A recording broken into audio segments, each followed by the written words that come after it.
When's the last time you put your phone down and felt good about it? Not guilty or anxious or experiencing severe FOMO in the 15 seconds you left it down. It's almost like the same feeling you have when leaving a newborn in the crib for the first time.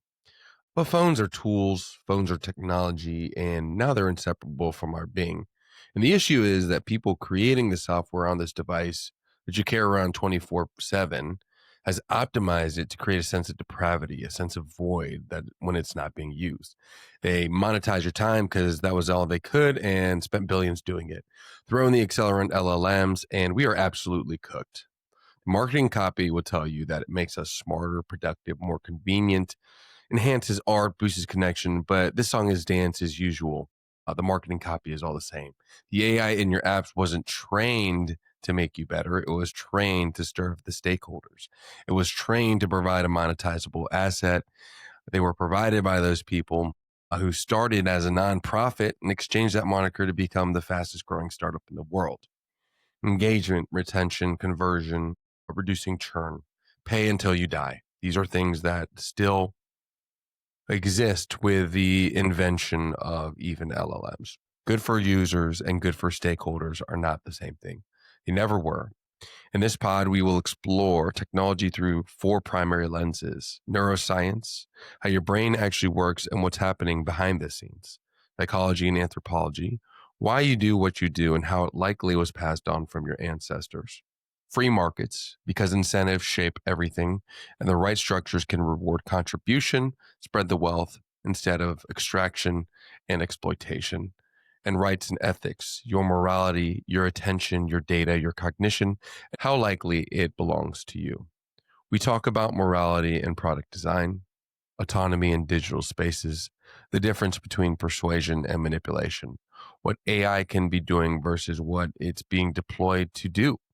Technology has evolved from science fiction, and here we are in 2025. I'm Erikk Shupp, and this is Humans Only.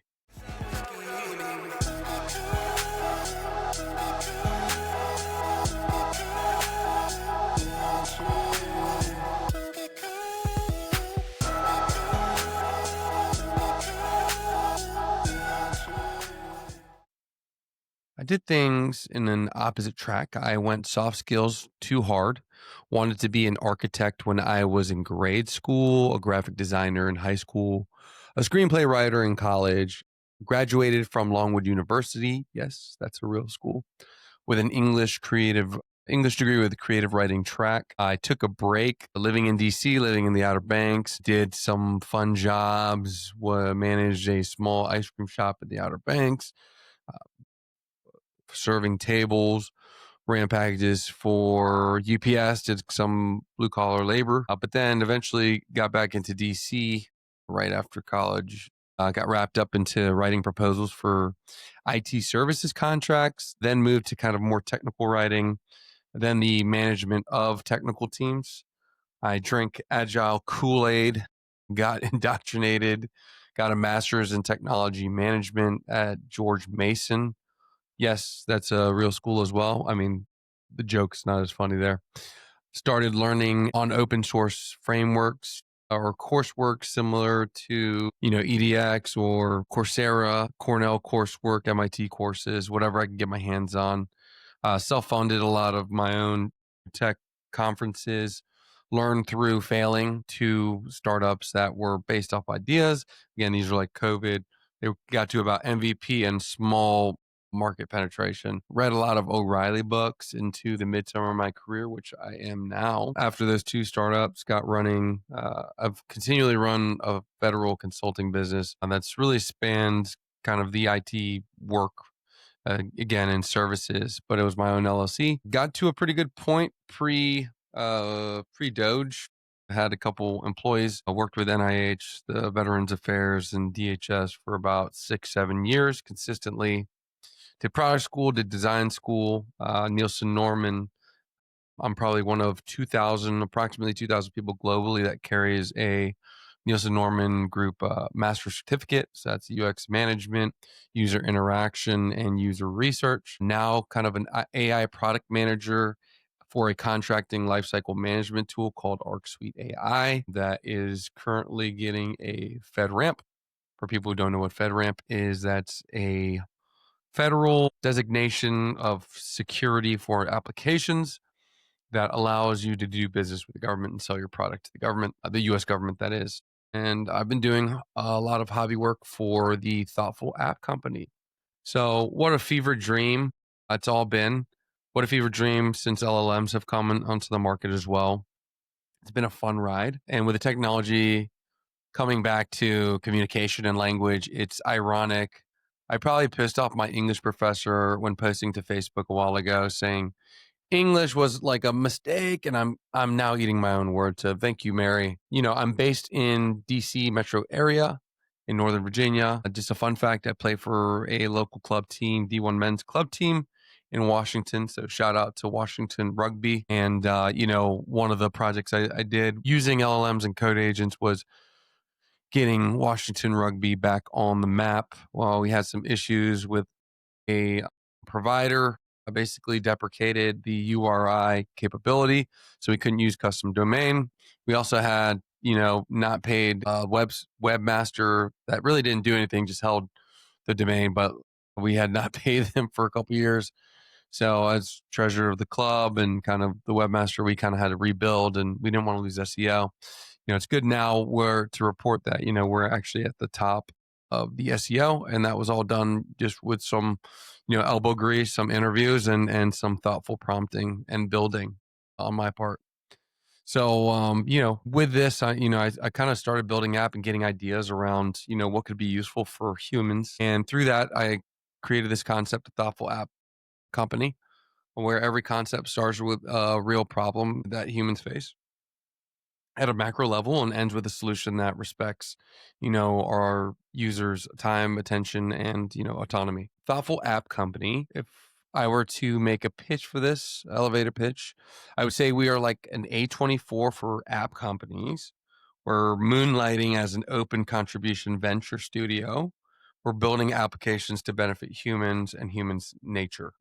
Our two flagships that we're going to release hopefully soon will be Nurture, which is a relationship management app, and Just in Case, which is a small claims case builder and manager. The goal is to use what we have in the new age for building fast. LLM and code assisted, platforms make it easier for small teams to build.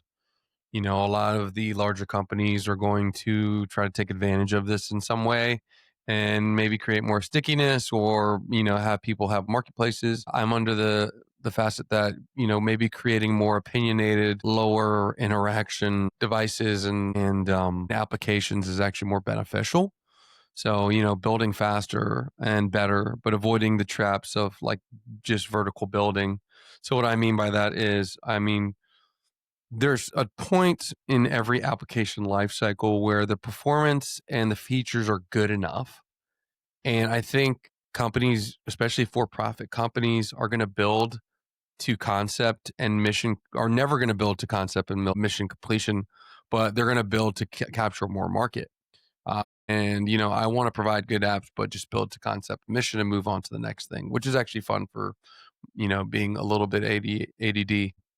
Thoughtful App Company can be shorthand called TACO. I'm going to call it TACO, which coincides with that abbreviation. I have an affinity for tacos. I do.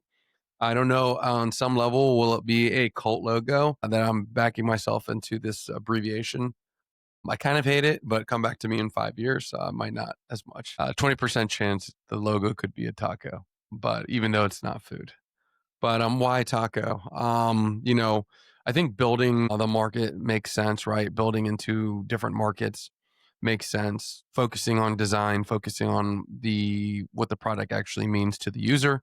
So kind of in a way, blue ocean ideas, and limiting maybe interactions or less meaningful interactions on the phone, right? As well as looping in other sciences and arts into the mix to build amazing products. So, when I'm ready to pull and fund and seed and trigger, most likely I'll be building on a public benefit corporation, which interestingly enough in Delaware it's basically a business purpose kind of precedes or I guess overrules the pure profit motive that most corporations have. And so your stakeholder priority is actually to the mission statement that you set up, which is really cool. And it's really important as far as Taco's success. So the current state of the market is really important. We're pretty bullish that AI, and I know you're like, a lot of you or some of you are going to be like, F that word. It gets thrown around so much. So really LLMs, and on the precipice of that, or on the other side of that, will be eventually general intelligence, or hopefully not. I'm pretty pro-human here. General intelligence is not something that, unless we're trying to transcend, you know, it's, again, it's a very philosophical question, but in the short term, maybe I'm a little too old fashioned, but I'm not a pure technologist in that sentiment. Uh, but just going back to the LLMs, right? The next generation, maybe the deep research AI. So I think that's the next phase. LLMs are really good word guessers. They're not great at deep research yet. You're not able to put an AI on, or an LLM on, a focus task and have it perform properly without deviating, hallucinating, etc. So where we stand.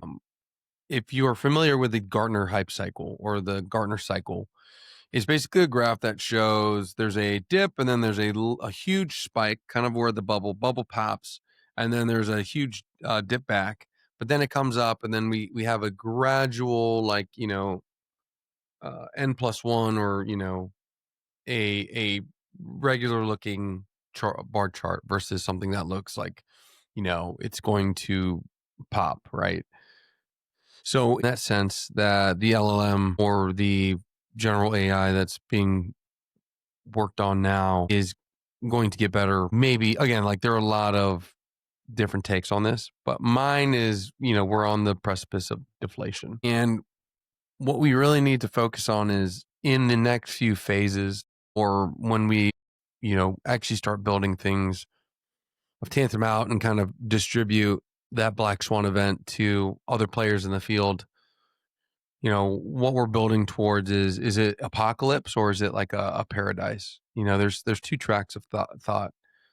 People who think about it in an apocalyptic sense would be like a Jacques Ellul, who's a French philosopher. And I'll talk about him. Or paradise, kind of like Larry Ellison. He's like very pro technology, building up the world. As far as, just big, I guess, big names, I don't really care. If we're doing apocalyptic, it's going to look like Web3, some sort of cyberpunk, end of the world, anarchy. And if we're doing paradise, it's usually looks like the rich people from the movie In Time. If you haven't seen that movie, it's great. It's got Justin Timberlake, but it's actually quite good. And or the rich people from Elysium, on the Ring World, which has Matt Damon. And they, ironically, in those two universes, technology in this movie only benefits the rich people. It's like, technology is really only going to benefit people who can, the upper echelon. So, what I kind of believe is more in tune with what Jacques Ellul thought. And he was a French philosopher in the early and mid 20th century. He wrote a lot of anti-technology sentiments. And crazy enough, this technology that he's talking about, it has nothing to do with computers. Telecom, I don't think was around when he started writing these books. Maybe the early communications, like pre-World War and then post. But again, like, the internet did not exist as technology, pre-telecom, pre-.com, LLMs, right? And, the fact that everything that Greg Isaacoff, predicted is now reality. Jack has kind of predicted, but not with the technology in question. And his main point was that the state, so this is in terms of the government, but it could be any large body, or like a corporation, utilizes technology to exploit communities, exploit the individual, generalizes people's needs as individuals and that identity, and utilizes technologies to kind of get rid of, like, grassroots. And that's what it says that technology is really good at, and will always be used for evil. Won't ever be used. It will be used to benefit the state and kind of remove the individual identity. This is when, again, newspapers were technology, and the role of that invention in communication and fighting against that nature was what was in discussion. My fear is that what Jack said is true, was always true, and will be more true in the future as time progresses. We've really not been grounded in our analysis of the human sciences for the good of the individual when it comes to application development. There have been a lot of documentaries explaining and exposing meta and general marketing of big companies, like in big clothing brands, to, push products and impulse buy. But again, the technology benefits the state. Again, the state could be a corporation, but anything that's a morphing changeling of a monolith that's acts as a being, and all encompassing being, right? We know more about cognition, behavior, motivation, social dynamics, and neuroscience than we ever have. And we are building products to appeal to that lowest common denominator. We treat our users as energy sources, which is really dystopian. And honestly, it's what's the idiom people say? It's art reflects reality and reality reflects art. So, we're basically treating people, the data or the extraction of data from the reality of an individual is being exploited in big data sets. And that's, so a reason why LLMs emerge is we've kind of been bonded to this. It's very, matrix style, which is pretty interesting that, it's a lot of science fiction is becoming reality. Uh, this show will attempt to pull from that intersection of design, science, and philosophy under a moderately technical lens. So again, like if we had a big circle diagram, you have design, science, philosophy, they're the Venn diagram, but under that is the large technical lens that we're going to explore. We will broach the neurosciences, the psychology, the industrial psychology, free market, rights and ethics, and any intersection or deviation from that's within kind of a standard deviation. We'll explore that and how the impacts of technology, more specifically in app development, user interaction development, and how that kind of moves on or progresses. Episodes will deep dive into principles, weave current events and research reviews, and do our best to pull relevant guests from this show. I think after a couple episodes, I'll be starting to look for interesting people. One thought is trying to find someone from the ONET Department of Labor. So ONET is a published industrial psychology framework, essentially, that the Department of Labor probably poured millions and millions of dollars into. But it's very quantitative. It's well measured. I've talked to a professor head at George Mason when I was doing my master's degree, and he stated that ONET's actually very good as far as frameworks go for industrial psychology. This is back with one of my former startups called Aura, not really a popular name at the time, but it since then has accumulated some new apps.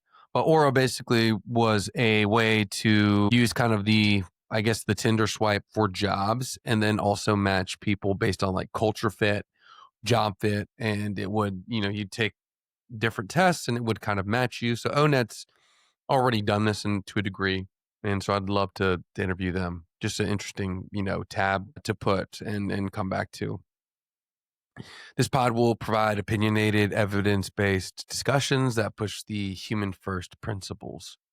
You can find me on Blue Sky at shupp.dev. You can email me at Erikk, Erikk, at shupp.dev.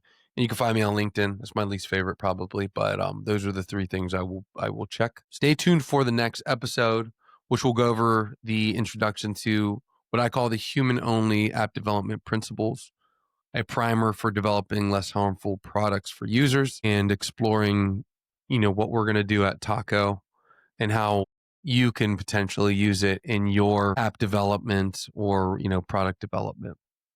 Thank you once again. I am Erikk Shupp, and this is Humans Only.